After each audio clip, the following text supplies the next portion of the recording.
दोस्तों, आज मैं आपके सामने क्या ये सच था कि सीरीज़ की एक और नई कहानी लेकर आई हूँ। ये कहानी शुरू होती है एक ब्रिटिशर से।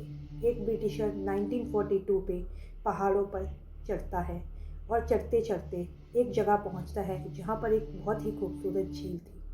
जैसे-जैसे वो झील के पास जाता है, उसकी खूबसूरती को निहारता है, परंतु झील के पास जाकर वो डर से काँपने लगता है। तो जानते हैं वो डर से क्यों काँप रहा था? क्योंकि वहाँ पर थे कई हज़ार लोगों के नरकंकाल, जिसकी जानकारी वो सरकार को देता है और सरकार भी वहाँ पर अपनी एक रिसर्च टीम भेजती है। रिसर्च टीम जाकर वहाँ रिसर्च करती है। तब रिसर्च टीम ये बताती है कि सिर पर चोट लगने की वजह से या बहुत बड़े-बड़े किसी चीज़ से उनको चोट लगने की वजह से उन लोगों की मृत्यु हुई है। परंतु इतने सारे लोगों की मृत्यु एक साथ एक ही जगह पर, और वो भी उस झील के किनारे, ये मानना आसान नहीं है। ये कहानी कहीं और की नहीं दोस्तों, हमारे ही देश के एक जिला उत्तराखंड के चमोली गांव की है। चमोली गांव से ऊंचाई पर स्थित एक झील जिसे रूपकुंड झील का नाम दिया गया और इसे कंकालों की झील भी कहते हैं। ये झील समुद्र तट से 16,500 फीट की ऊंचाई पे स्थित है।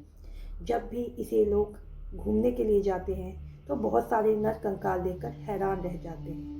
सरकार ने जब यहाँ पर रिसर्च करवाई तब उन्हें पता चला कि यहाँ पर कई अलग अलग तरह के लोगों के मरने के सबूत मिले हैं, जिनके नरकंकाल यहाँ पर थे।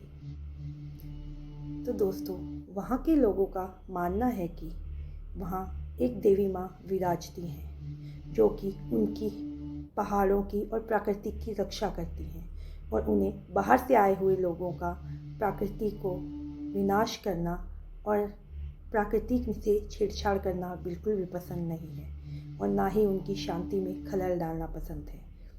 इसी कारण कहा जाता है कि 12वीं से 15वीं शताब्दी में जो आक्रमणकारी आए, देवी माँ उनसे रुष्ट हो गई और उन्होंने उन्हें श्राप देकर उन पर हिमपात किया और हिम के गोले बरसाए, जिनकी वजह से उन लोगों की मृत्यु हुई और उनके यही कंकाल जो हैं वो रूपकुंड झील में पाए जाते हैं। क्योंकि वैज्ञानिकों ने भी रिसर्च में यही पता लगाया है कि उन लोगों की मृत्यु किन्हीं भारी गोलों के, पत्थरों के लगने के कारण हुई है। वो पत्थर नहीं बल्कि हिम गोले थे, हिमपात था, जिसके कारण उन लोगों की मृत्यु हो गई। क्योंकि वो सारा एरिया खुला है और वहाँ छुपने के लिए कोई भी जगह नहीं है। ये एक रहस्य है कि वहाँ पर इतने नरकंकाल क्यों पाए जाते हैं। परंतु ये जो झील 16,500 फीट की ऊंचाई पर स्थित है, वहाँ पर जाकर इतने सारे नरकंकाल पाए जाना, ये तो एक बहुत ही अजीब बात है।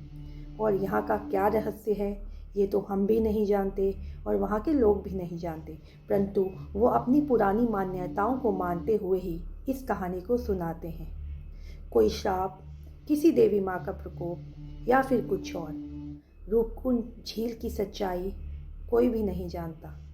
परंतु आज भी कई कयास लगाए जाते हैं कि वहाँ पर कई हज़ार लोग इकट्ठे कैसे मरे।